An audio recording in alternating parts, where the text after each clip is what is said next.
O Mahabharata. De Krishna Dvaipayana Vyasa. Livro 2. De Uttaparva. Capítulo 48. Dhritarashtra concorda em deixar o jogo de dados começar com os Pandavas. Vidura é enviado aos Pandavas. Vaisampayana disse: ó rei, impressionado com o grande sacrifício Rajasuya do rei Yudhishthira, Sakuni, o filho de Suvala, tendo sabido antes das intenções de Duryodhana, enquanto o acompanhava no caminho da casa de reuniões, e desejoso de dizer o que era agradável para ele, se aproximou de Dhritarashtra dotado de grande sabedoria, e encontrando o monarca privado de sua visão sentado em seu trono, lhe disse estas palavras: saibas, ó grande rei, ó touro da raça Bharata, que Duryodhana, tendo cor perdida, se tornou pálido e emaciado, e deprimido e vítima da ansiedade. Porque, depois das devidas perguntas, tu não averiguas a dor que está no coração do teu filho mais velho, a dor que é causada pelo inimigo. Dhritarashtra disse: Duryodhana, qual é a razão da tua grande aflição, ó filho da tribo Kuru? Se for conveniente que eu saiba, então me conta a razão. Este Sakuni aqui diz que tu perdeste a cor, te tornaste empalidecido e emaciado, e vítima da ansiedade. Eu não sei qual pode ser a razão da tristeza. Esta minha vasta riqueza está sob o teu controle. Os teus irmãos e todos os nossos parentes nunca fazem nada que seja desagradável para ti. Tu vestes os melhores trajes e comes a melhor comida que é preparada com carne. O melhor dos cavalos te carrega. O que é, portanto, que te fez ficar pálido e emaciado? Camas valiosas, belas donzelas, mansões decoradas com mobília excelente, e esportes do tipo mais prazeroso. Sem dúvida tudo isso espera somente as tuas ordens, como no caso dos próprios deuses. Portanto, ó orgulhoso, porque tu sofres, ó filho, como se tu fosses privado de recursos. Duryodhana disse: eu como e me visto como um miserável e passo todo o meu tempo como vítima do ciúme violento. É um homem de fato aquele que é incapaz de suportar o orgulho do inimigo, vive tendo vencido aquele inimigo com o desejo de libertar os seus próprios súditos da tirania do inimigo. O contentamento, como também o orgulho, ó Bharata, são destrutivos da prosperidade, e aquelas outras duas qualidades também, compaixão e medo. Aquele que age sob a influência desses nunca obtém nada grande. Tendo visto a prosperidade de Yudhishthira, qualquer coisa da qual eu goste não me traz nenhuma satisfação. A prosperidade do filho de Kunti que possui tal esplendor me torna pálido. Conhecendo a riqueza do inimigo e a minha própria pobreza, mesmo que aquela riqueza não esteja na minha frente, eu ainda a vejo diante de mim. Portanto, eu perdi a cor e fiquei melancólico, empalidecido e emaciado. Yudhishthira sustenta 88.000 brahmanes na Taka, que levam vidas familiares, dando a cada um deles 30 moças escravas. Além disso, 1.000 outros brahmanes comem diariamente em seu palácio a melhor das comidas em pratos dourados. O rei de Camboja enviou a ele, como tributo, incontáveis peles de veados Kadali, pretas, escuras e vermelhas, como também numerosos cobertores de texturas excelentes. E centenas e milhares de elefantas e 30.000 camelos fêmeas vagueiam dentro do palácio, pois os reis da terra levaram todas elas como tributo para a capital dos Pandavas. E, ó Senhor da terra, os reis também levaram para aquele mais importante dos sacrifícios pilhas sobre pilhas de joias e pedras preciosas para o filho de Kunti. Nunca antes eu ouvi sobre tal riqueza enorme como a que foi levada para o sacrifício dos filhos inteligentes de Pandu. E, ó rei, vendo aquele enorme acúmulo de riqueza pertencente ao inimigo, eu não posso desfrutar de paz mental. Centenas de brahmanes, mantidos pelas doações que Yudhishthira lhes dá, e possuindo vacas em profusão, esperavam no portão do palácio com 3 milhares de milhões de tributos, mas foram impedidos pelos guardas de entrarem na mansão. Levando com eles manteiga clarificada em belos camandalos feitos de ouro, eles não obtiveram admissão ao palácio. E o próprio oceano levou a ele em recipientes de cobre branco nêctar que é gerado dentro de suas águas e que é muito superior àquele que as flores e as plantas anuais produzem para Sakura. E Vasudeva, na conclusão do sacrifício, tendo levado uma concha excelente, banhou o filho de Prita com água do mar trazida em 1000 jarros de ouro, todos bem adornados com numerosas pedras preciosas. Vendo tudo isso eu fiquei febril de ciúmes. Aqueles jarros tinham sido levados para os oceanos do leste e do sul. E eles também foram levados nos ombros de homens para o oceano do oeste, ó touro entre homens. E, ó pai, embora ninguém exceto as aves possa ir à região norte, Arjuna, tendo ido lá, exigiu como tributo uma vasta quantidade de riqueza. Há outro incidente notável também que eu te contarei.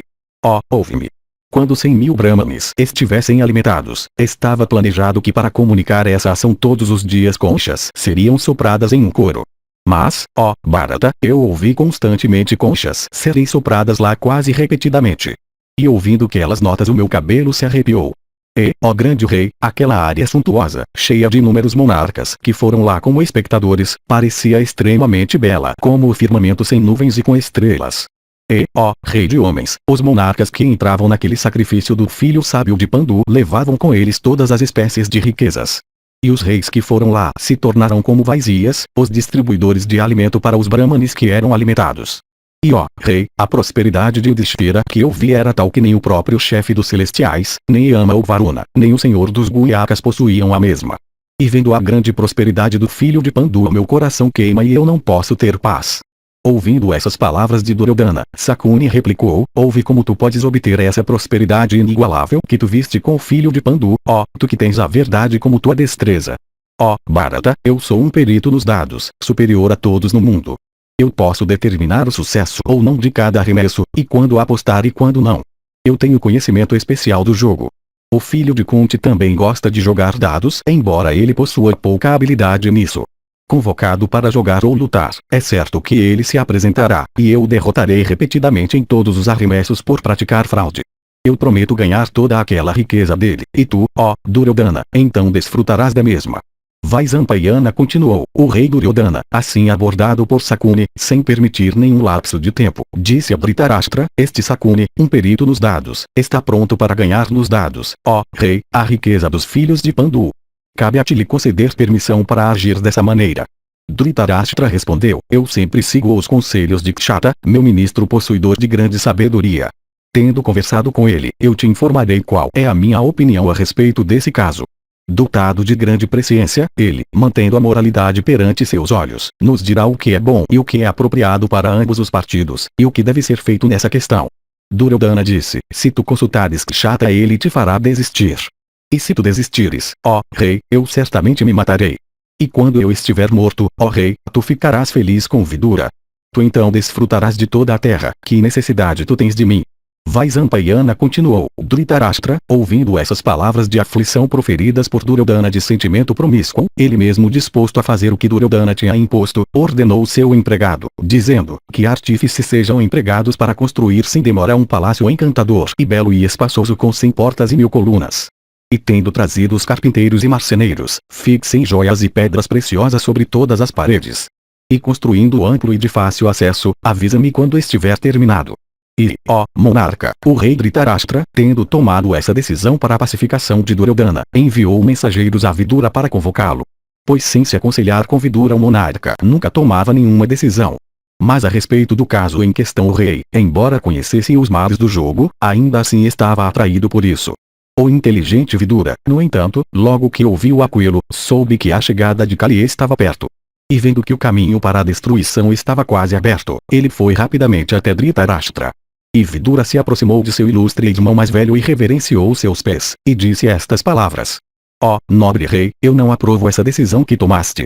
Cabe a ti, ó rei, agir de modo que nenhuma disputa possa surgir entre teus filhos por causa dessa partida de jogo. Dhritarashtra replicou, ó Kshata, se os deuses forem piedosos para conosco, seguramente nenhuma discórdia surgirá entre meus filhos. Portanto, auspicioso ou não, benéfico ou não, que esse desafio amistoso nos dados prossiga. Isso é sem dúvida o que o destino determinou para nós. E, ó filho da família Bharata, quando eu estou perto, e Drona e Bhishma e tu também, nada de mal, mesmo que o destino possa ter ordenado, é provável de acontecer. Portanto, vai em um carro unido a cavalos dotados da velocidade do vento, para que tu possas chegar a Kandavaprastha ainda hoje, e trazem Yudhishthira contigo. E, ó Vidura, eu te digo que essa é mesmo a minha decisão. Não me digas nada. Eu considero que o destino supremo ocasionou tudo isso. Ouvindo as palavras de Dhritarashtra e concluindo que a sua linhagem estava condenada, Vidura em grande tristeza foi até Bhishma de grande sabedoria. Capítulo 49. Dhritarashtra tenta dissuadir Duryodhana. Janamejaya disse, ó alto principal de todos os familiarizados com os Vedas, como foi que o jogo de dados se realizou, repleto de tal mal para os primos e pelo qual meus avós, os filhos de Pandu, foram mergulhados em tanta tristeza? Quais reis também estavam presentes naquela reunião, e quem entre eles aprovou o jogo e quem entre eles se opôs? Ó impecável, ó principal dos regenerados, eu desejo que tu narres em detalhes tudo sobre isso, qual, de fato, foi a causa da destruição do mundo. Salti disse, assim abordado pelo rei, o discípulo de Vyasa, dotado de grande energia e conhecedor dos Vedas inteiros, narrou tudo o que tinha acontecido. Vaisampayana disse, ó, melhor dos Bharatas, ó grande rei, se tu desejas ouvir, então escuta enquanto eu narro para ti tudo novamente em detalhes. Averiguando a opinião de Vidura, Dhritarashtra, o filho de Anvika, chamando Duryodhana, lhe falou novamente em particular, ó o filho de Gandhari, não faças nada com os dados. Vidura não fala bem disso. Possuidor de grande sabedoria, ele nunca me dará um conselho que não seja para o meu bem. Eu também considero o que Vidura disse como extremamente benéfico para mim. Faze isso, ó filho, pois eu considero que tudo isso é para o teu bem também. De fato, Vidura conhece todos os mistérios da ciência, de moralidade política, que o ilustre e erudito e sábio Vrihaspati, o Rishi Celeste que é o guia espiritual de Vasava, explicou ao sábio chefe dos imortais. E, ó, filho, eu sempre aceito o que Vidura recomenda. Ó, rei, como o sábio Uddhava é sempre respeitado entre os Vrishnis, assim Vidura possuidor de grande inteligência é estimado como o principal dos Kurus. Portanto, ó filho, não tenhas nada a ver com os dados. É evidente que os dados semeiam discórdias. E discórdias são a ruína do reino. Portanto, ó filho, abandona essa ideia de jogo. Ó filho, tu obtiveste de nós o que isso foi ordenado, um pai e uma mãe devem dar ao seu filho, posição ancestral e posses. Tu és educado e inteligente em todos os ramos de conhecimento, e foste criado com afeto em tua residência paterna. Nascido como o mais velho entre todos os teus irmãos, vivendo dentro do teu próprio reino, porque tu te consideras infeliz. Ó tu de braços poderosos, tu obtens comida e trajes da melhor qualidade os quais não estão disponíveis para os homens comuns. Porque tu ainda sofres, ó filho, ó tu de braços poderosos. Governando o teu grande reino ancestral cheio de pessoas e riquezas, tu brilhas tão esplendidamente quanto o chefe dos celestiais no céu. Tu és possuidor de sabedoria. Cabe a ti me dizer o que pode ser a causa dessa dor que te faz tão melancólico. Duryodhana replicou, eu sou um infeliz pecaminoso, ó rei, porque eu como e me visto vendo a prosperidade dos inimigos. É dito que é um coitado homem que não se enche de ciúmes ao ver a prosperidade de seu inimigo. Ó, exaltado, esse meu tipo de prosperidade não me satisfaz. Vendo aquela prosperidade refulgente do filho de Kunti, eu estou muito atormentado. Eu te digo que a minha vitalidade deve ser forte, visto que eu ainda estou vivo mesmo tendo visto toda a terra sob o domínio de Yudhishthira. Os Nipas, os Chitrakas, os Kukuras, os Karaskaras, e os Lauajangas estão vivendo no palácio de Yudhishthira como servos. O Himavati, o oceano, as regiões costeiras, e as inúmeras outras regiões que produzem joias e pedras preciosas, todas reconheceram a superioridade da mansão de Yudhishthira em relação à riqueza que ela contém. E, ó, monarca, me considerando como o mais velho e tendo direito a respeito, Yudhishthira me recebeu respeitosamente e me designou para receber as joias e pedras preciosas, que eram trazidas como tributo. Ó, Bharata, o limite e as semelhantes àquelas excelentes e inestimáveis joias que foram levadas lá não são vistos. E, ó, rei, as minhas mãos ficaram cansadas de receber aquela riqueza. E quando eu estava cansado, aqueles que tinham trazido aqueles artigos valiosos de regiões distantes costumavam esperar até que eu pudesse retomar o meu trabalho.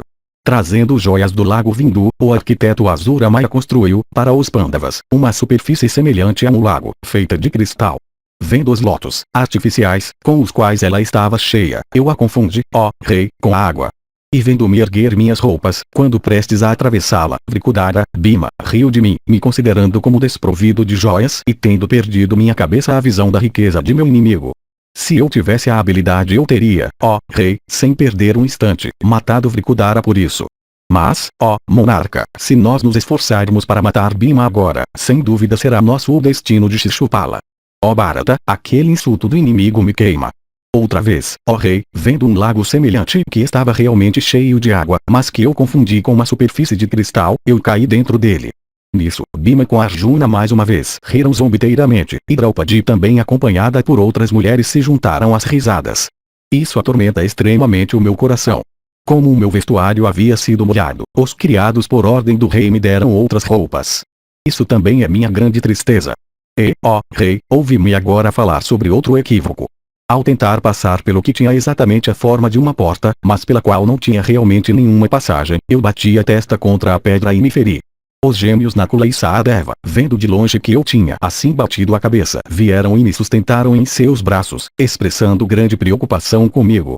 E Sahadeva repetidamente me disse, como se com um sorriso, esta, ó rei, é a porta. Vai por este caminho. E Bhimazena, rindo alto, dirigiu-se a mim e disse, ó, filho de Dhritarashtra, esta é a porta. E, ó, rei, eu nunca tinha ouvido os nomes daquelas pedras preciosas que eu vi naquela mansão. E é por essas razões que o meu coração sofre assim.